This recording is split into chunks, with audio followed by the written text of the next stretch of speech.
Buenas dias. It's nice to see you. Buenos dias. I've always wanted to come and visit Peru. Actually, back in my 20s, I applied to try to get a couple of jobs here. At the time, I wasn't qualified, so I was happy to be given that chance a little while later. It will be my job in the next 30 minutes or so to dig deeper into some of the big challenges that are being faced globally and also here in Peru. Will mentioned that at Singularity, generally, we're an optimistic group of people. In fact, united by optimism to some extent. Because I feel, and because we feel very optimistic, I'm not going to try to minimize problems for you or make it sound like we can depend upon progress to unfold automatically. Instead, I'm going to focus very specifically on problems that are getting worse, on problems that cause other problems, on problems that can destabilize your country and destabilize your region. I'm doing this also in the hopes that you will become more motivated to have challenging conversations with one another over the course of this summit. That when you hear fantastic new and exciting ideas, you will try to think about how they could be applied to big problems, and also what some of the risks might be of applying those ideas improperly.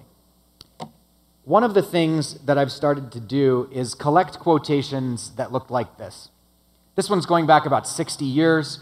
US President John F. Kennedy saying, "This is the first time in history that we have the knowledge and the skill to relieve the suffering of all the suffering people in the world." You could fast forward 20 years and you had an eminent physicist, a great scientist, a genius-level inventor saying just about the same thing. Now in the 80s, we can solve all the problems. We have the amazing tools that we need to solve the problems. Jump forward considerably farther.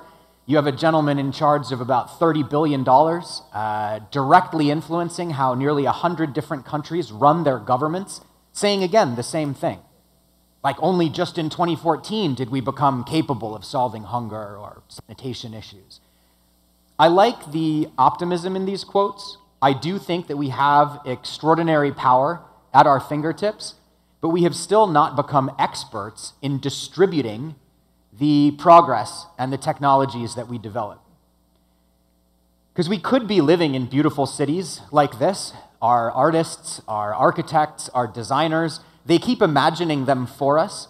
If you Google image search cities of the future, you'll find hundreds of different variants that look a lot like this. Chrome and green, sleek and modern. Worryingly, I never see any insects or animals in them. We'll see if that ends up being a good call. The problem is we keep building cities that look like this. This is by far a more average global city than that Disney-looking image I showed you before. This is Mumbai in India. It could be Dakar, it could be Dhaka, it could be Bangalore, it could be Johannesburg, it could be some part of Lima. These places where you have shiny, wonderful, luxurious accommodations smashed right up against people who are struggling to get by. And we know globally right now that more than half the human race, more than 4 billion people, are living on $5 a day or less. That's not a very wonderful statistic, right? And if you even raise that up to say, what about $10 a day? Double it. How many people are living on $10 a day or less? It's about 6.4 billion. 80% of us, right, are living on one small-sized bill per day. There's not a lot of resilience when you're living at that price point. If you have a car accident, if somebody falls sick, you may have to start taking your children out of school. You may have to start making sacrifices that really permanently disadvantage you and your family. And we have made some progress against extreme poverty. We've made some progress globally against extreme poverty, but we have done so while backsliding significantly on inequality. What this is showing you is globally, more or less since the dawn of the personal computer, elite wealth capture has accelerated by often 20 or 30% in a nation or in a region. We are at problematic levels of economic inequality, levels that threaten our economies, our ecosystems, our health, and our stability. Here in Peru, you enjoyed the Peruvian miracle. There was almost a decade of growth. You made great strides against poverty. You even made great strides against inequality. But as many of you probably know, despite hitting 4% economic growth in 2017, You saw an increase in poverty for the first time in 6 years. Your progress stalled on that metric. Oxfam and the World Bank both cite falling commodity prices and also macroeconomic instability globally as likely drivers of continued backsliding, specifically here in Peru. And they point out the fact that your poverty afflicts young people twice as much as it afflicts older people, and the fact that rural and indigenous communities are between 2 and 5 times more likely to live in poverty as other drivers of insecurity that you want to deal with at a national level. The decoupling of economic growth from income equality is not just a Peruvian situation. That is something that is manifesting itself around the world. You may be aware that the Bill and Melinda Gates Foundation publishes a report on an annual basis called the Goalkeepers Report. It's a report where they like to tell us how are we doing globally at curing malaria, at cleaning up water, at education, so forth. It's typically a very optimistic report. It's from a techno-optimistic foundation that does good data science. And I'm showing this because one of the conclusions that they started this report with said, to put it bluntly, decades of stunning progress in the fight against poverty and disease may be on the verge of stalling. And this is because the poorest parts of the world are growing faster than everywhere else. Now, this is not at all to problematize Africa or specific countries within Africa.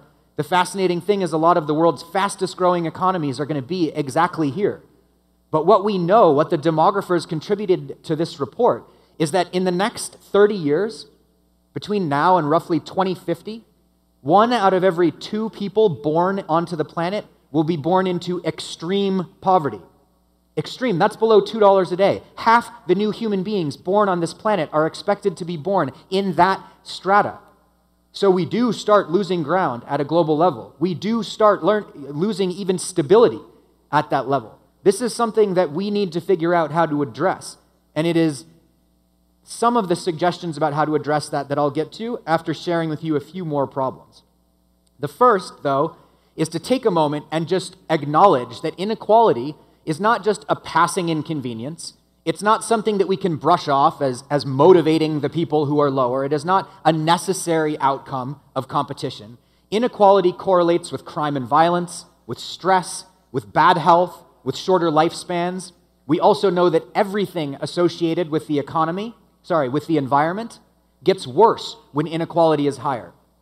Not just poverty, this is not like this is not when you have more people having more money. It's when the gap is bigger between the levels of your society. Things in the environment get worse. And interestingly, we're just starting to understand that inequality has mental health, neurological impacts. This study came out just about a year and a half ago. The most extraordinary finding in it was that kids from poorer, less educated families tended to have thinner subregions of the prefrontal cortex, that's a part of the brain associated with executive functioning, than better off kids. So let's unpack that for a minute. Because this was a study conducted in an average neighborhood in the United States. Nobody in that neighborhood was extremely poor. None of them were stunted or malnourished. There was just a really big gap between the rich and the poor.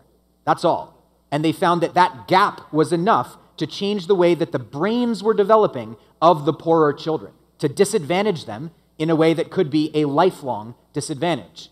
Further studies are being undertaken, but it means inequality is a disease to an extent that needs to be addressed.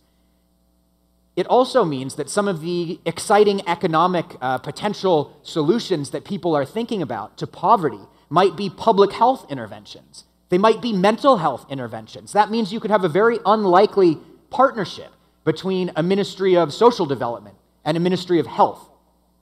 I put this up here also because I could not recommend more highly that you explore the book on the right. Johan Hari's book, Lost Connections, came out very recently. He's a brilliant journalist. That's his Twitter handle. He previously wrote a breakthrough book on drug policy. Lost Connections explores the global mental health epidemic. Will Weissman referenced that a little bit when we opened. And Johan Hari's book starts to explore things that I think will change how you lead, how you build teams, how you operate within your family, how you parent. It is transformational information about, in fact, some of the disconnections that technology even amplifies. Now, what am I talking about there? How many of you saw that just about a month ago, for the first time, researchers at the University of Pennsylvania demonstrated a causal connection between using social media and depression? Causal. This is not correlative anymore. They were able to demonstrate amongst university students in the space of less than a month that social media use amplified depression. That's the first study that you can expect to demonstrate that causality, and we'll see where it goes from there. How big is this problem? The world, according to recent research conducted by the World Economic Forum, is collectively more stressed, worried, sad, and in pain than they've ever seen it. Now, obviously, they weren't taking measurements during the bubonic plague, right? 800 years ago, we weren't getting these statistics, but these numbers do go back several decades. And another statistic that you can put on top of this is the World Health Organization points out that already depression accounts for the most disability in the world. It is the leading cause of missed work, and it's only accelerating. 300 million people, at a minimum, are affected by depression today. Why does that matter? Why does happiness matter? Why are countries starting to figure out how to measure their happiness and include that in their policies? Well, one of the things we know is that people who are unhappy, they disengage. They start disengaging, whether it be from their families, from work, from the democratic process. While we might have more countries that are nominally democratic today than we did 2 or 3 decades ago, we actually see in any number of measurements a net decline in democratic participation. Here you see 70 different countries dropping in their levels of democratic participation in the last 12 years or so. We also know that in the last 25 years, globally, across all democratic countries, we have a 10% drop in voter turnout. Here's what that looks like in some European countries, where you see post-communist countries taking a 20% drop recently. But what about Latin America? The Latino Barometro organization in Chile surveyed 18 different countries in Latin America, Peru included, and they found out that for the 3rd year in a row, across Latin America, the number of people who will not vote for a political party is bigger than the number who will. The percentage of people who are dissatisfied with democracy went from 51% to 71% in the last 8 years alone. And only 24% of people are expressing satisfaction with this mode of government. Fortunately, and I'll mention it briefly in a little bit, there are ways that technology can make democracy meaningful again, can help to increase engagement and transparency and progress around democratic process itself. But the way that we're currently managing democracy is a major obstacle to the type of progress and distribution of progress that we need to see. Latin America, Peru, even the United States, no strangers to corruption.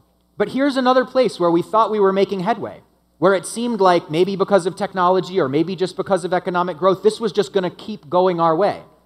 Yet at the beginning of this year, it was announced that for the very first year, after a 10-year positive streak, we had a reversal in how transparent governments are around the world. What's going on with that? That's kind of it cuts across dominant narratives of the progress that we could assume. Every one of the examples I give you where there was this progress that we had and where it's stalling, and there's going to be 5 or 6 of them very different, are indications that when anybody wants to tell you, oh, just leave me in charge, just let me keep doing what things are doing because we had these great 10 years, the type of exponential changes that are happening, the way that they change power and wealth, it's causing us to stall. It's not the only cause, but it's part of some stalling and some progress that we need to look at head on if we're going to continue to be net beneficial contributors to social progress and social indicators. Now, at the same time as we might look at this and we might want to say really bad things about government, what's been happening to government? What's their share of the pie economically? They used to have like 10, 20, 30% of the economic weight in a given economy. They could invest in education. They could invest in public health. Now, look at them.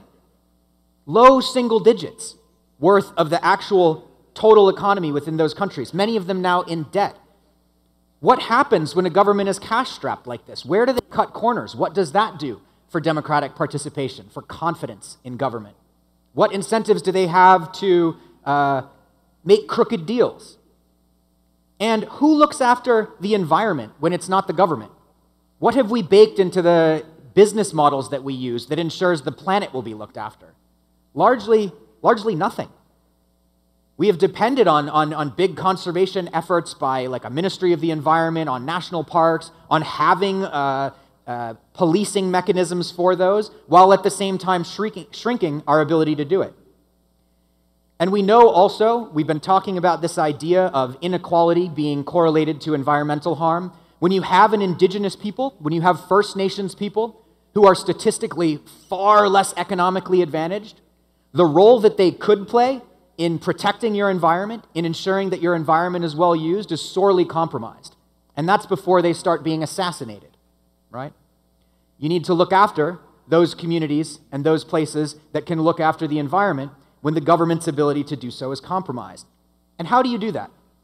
How many of you, I want to see just a show of hands, how many of you are familiar with this framework, the Planetary Boundaries? How many of you have seen this or heard of it? I'm seeing only 5 or 6, maybe 10 hands in the room. It's interesting because this has now become the global dashboard, the standard dashboard used across the United Nations, across all these different countries for measuring our health at a planetary level. So we can look at these 9 different boundaries and say how much nitrogen is there being loaded into our environment, how much ozone depletion is there, what's happening with our freshwater use, where's our biodiversity going. And one of the innovations of this dashboard is that the scientists, the huge scientific community that put this together, they designated a safe operating parameter around these different variables. And they said, if we go past this, it gets bad. And then around the outer edge, they say, if we go past this outer edge, none of us can even forecast what happens. That is destabilizing to an unpredictable degree. And we're already past that unpredictable threshold on biodiversity loss and nitrogen loading in the environment. The reason that I share this framework and the next one that I'll show you is because your government, your company, your school can educate itself about these types of dashboards and work within them. It creates opportunities for partnership and for collaboration that are very exciting and that also decrease the likelihood that you accidentally mess up the environment in pursuit of whatever other goals you have. The nice addition to this framework that's come about even more recently is putting a social floor beneath the environmental ceiling. So you're probably more familiar with the Sustainable Development Goals, different goals on health, on education, and so forth. This essentially takes a lot of the Sustainable Development Goals and it puts them as this floor underneath what you have to look after for the planet. And it says you want to be operating in that donut. If you're operating within that donut, you are contributing to the progress that we need to make on a planetary level. If you're falling below that floor or causing people to fall below that floor or you're blowing through that ceiling, you are contributing harmfully. Give yourself the challenge of seeing where you fit on a model like this. Speaking of the environment and speaking of trends reversing that were in our favor, this is really worrying, and it's research that was released quite recently. We now know that literally decades of progress on fighting hunger. And I don't want to get too excited about that progress because it hasn't been awesome. We still have hundreds of millions. We're above 800 million people that are malnourished. So our progress is pathetic compared to the wealth that we have on this planet. But we were making progress for a couple of decades. And now we super reversed that progress. Adding 40 million people to our list of the hungry in the last 3 years, that's a big reversal.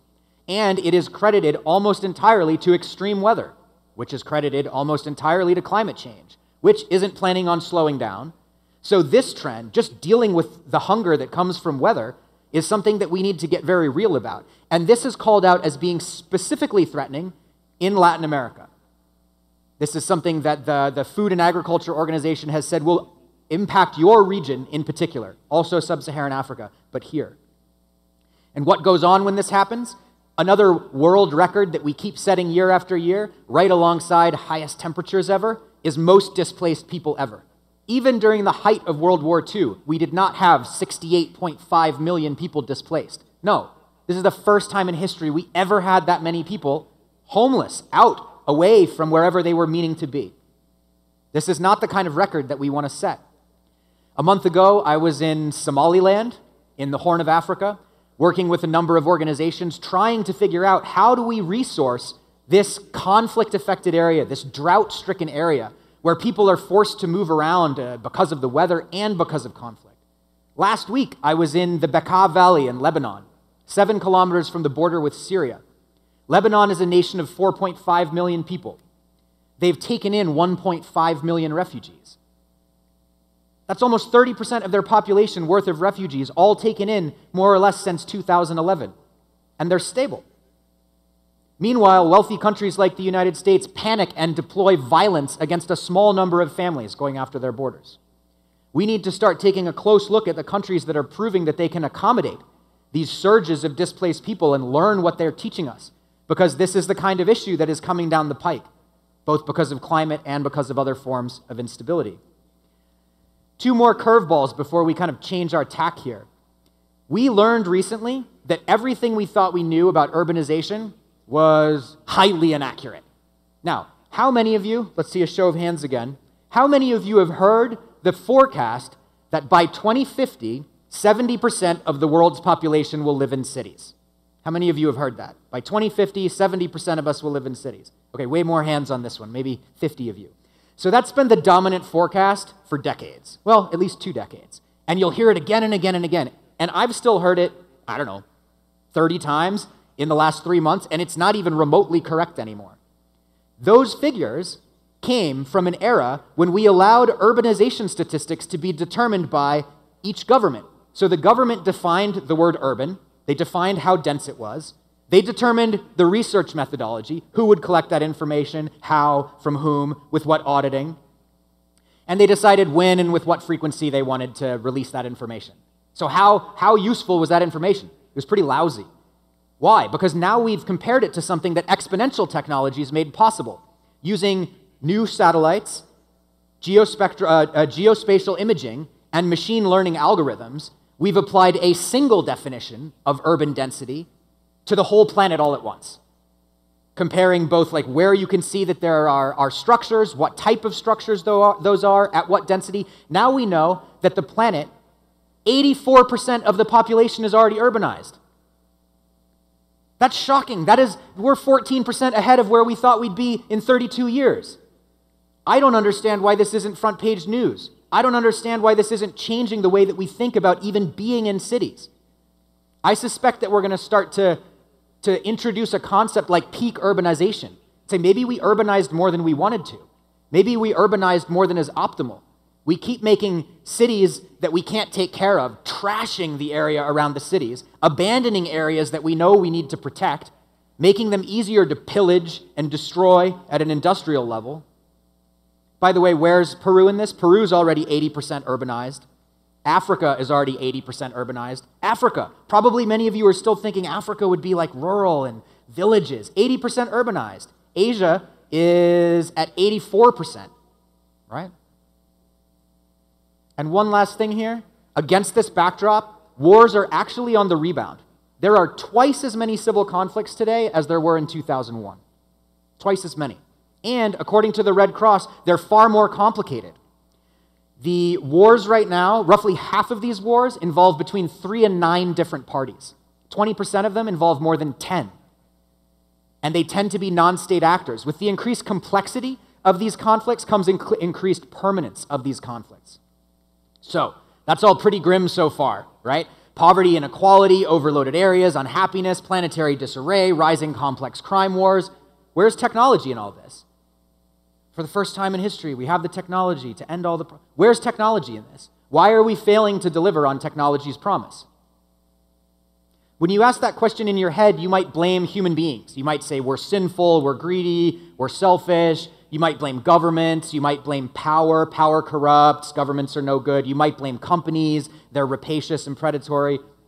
None of those things really make sense. Even the categories, acting like there's a fine line between government, company, civil society, those lines are being evaporated by some of the technological progress that we've seen and the new business models that I'll talk to you briefly about. So what I want to do is now address a couple of the things that help us to get technology wrong, so that I can put them on your radar, so that hopefully when you get excited about using technology, you don't get it wrong in these ways. This is Kentaro Toyama. He wrote this book called Geek Heresy, And he's a great researcher, coding skills from the Microsoft days, has a very successful NGO doing agricultural training all around the world. And he coined a term called the law of amplification. He said technology's primary effect is to amplify human forces. It's neither good nor bad, but it amplifies whatever you've got in a system. Let's look at this in the context of educational technologies for a minute. Here's a gentleman very close to Silicon Valley at a research university nestled right in the heart of what should be EdTech's backyard, pointing out that after lots of his research, he found the introduction of information and communication technologies amplifies existing forms of inequality. That's not intuitive, because you'd think, and Peru ran this experiment, you'd think that like giving computers to everybody would raise the bar. But the thing is, when you have a business and it's failing, no one expects that state-of-the-art data centers, better productivity software, and new laptops for all the employees will make that business succeed. You look at that business, you're like, the business is broken. You can't just put technology on the business and unbreak the business. In fact, if you bring technology just into a random school with a big range of students, the ones who are literate, the ones who have like an advantaged background, yeah, they might have the vocabulary to take advantage of Wikipedia. The ones who are poorly supervised, who might have attention deficit issues, might be more distracted by video games, and then you set them back. And that's before you include the layer of the teachers. Your own experiments with one laptop per child are now largely used as a cautionary case study about how not to brush technology onto a problem. But I don't think that it has to be true going forward. I think that this is a cautionary design warning. It's saying, this is what technology will do if you're not paying attention. I'm optimistic that some of the new tech coming around the corner, maybe artificial intelligence, machine learning, might have a transformational potential. But it has that transformational potential in two directions. What does it look like when this next wave of technology goes awry? We are handing our authority for choice, process, and justice to imperfect algorithms when we act hastily. And this is problematic because a lot of the times those algorithms are getting their prejudices and their biases from the data sets that we train them on. This is a fantastic book published earlier this year. You can follow Virginia Eubanks on Twitter. She tracks all the latest examples of these undertakings, but let me give you two. The Civil Liberties Association in the United States ran a test recently. They took the faces of US congressmen, all of them, and they paired them against a huge database of criminal mugshots, and they used Amazon's facial recognition software to tell it, were there any matches? And it said, yes, there are 28 of these criminals in Congress right now. I think there are actually way more criminals in Congress, like by a lot, but none of them were in that database. And that's problematic because if, a police force is using this software, and they are, and you get pulled over, and I'm trying to match you, and I think you're a criminal, I'm going to treat you very differently. In some countries, you get shot before smart decisions are made. So it's a big risk already. The problem about this in particular is that 40% of these false matches were people of color. Now, if 40% of the US Congress was people of color, we would also have a better country. We don't. It's a super white Congress. This was a racist set of algorithmic decisions. Amazon, I'm going to pick on them again because they have money and power, and Jeff Bezos doesn't give enough of it away. They recently also created a sexist algorithm that they had to walk away from. They wanted to streamline their hiring processes. They're trying to hire 50,000 new people in New York right now. They would love to automate that, and they worked on it for a couple years.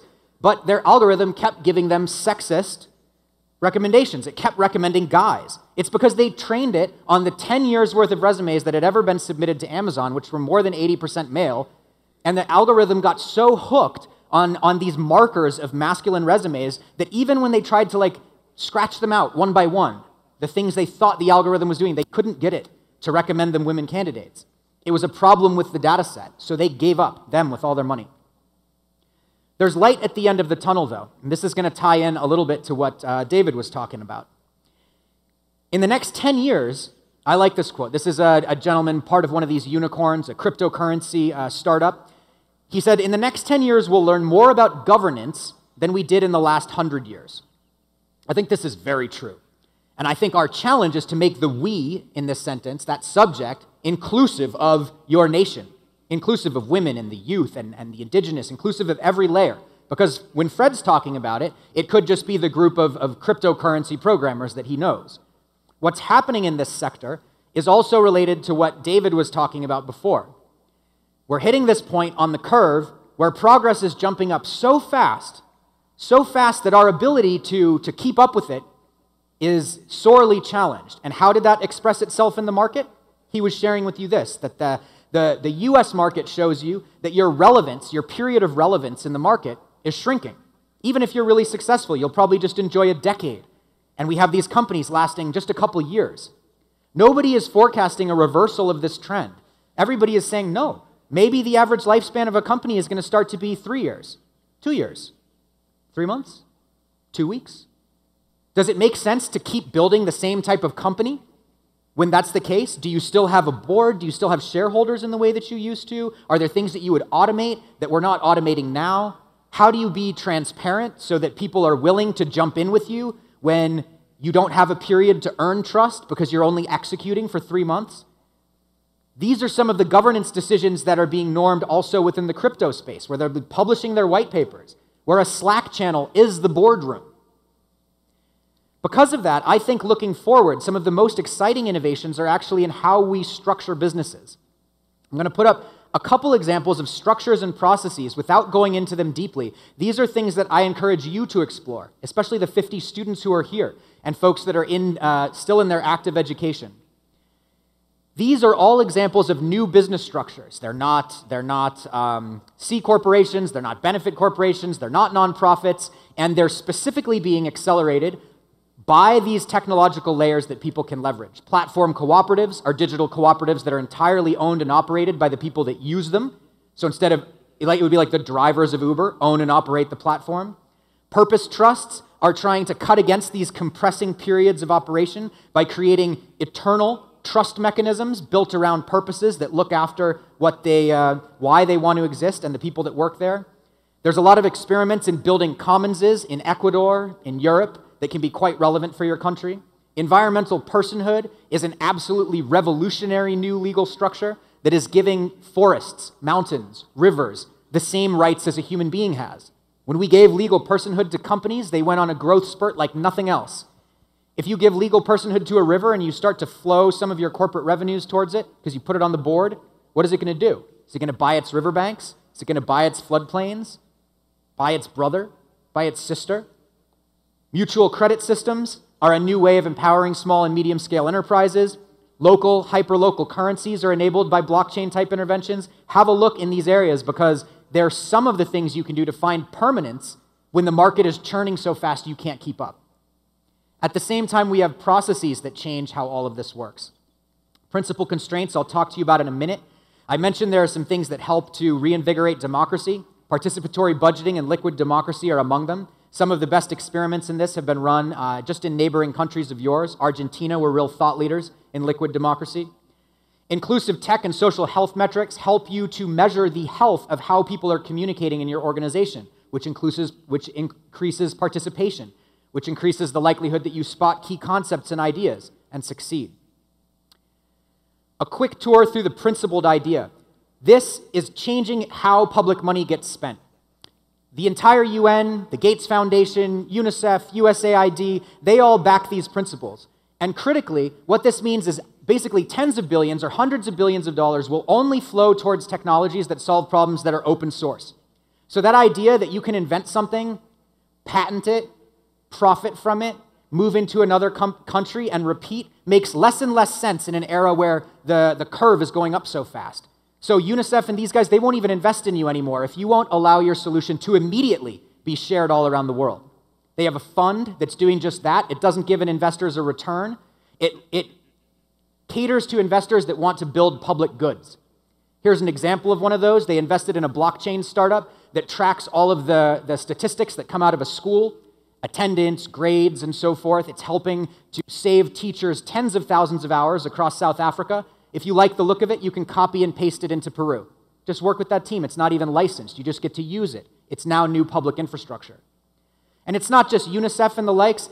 Microsoft and National Geographic, which is owned by Rupert Murdoch, who's not a charitable guy, through this challenge to try to use artificial intelligence for biodiversity, The only principal constraint is that whatever you create, you have to put it into the public so that it can be copied and pasted across the world right now while it's relevant, before it's obsoleted.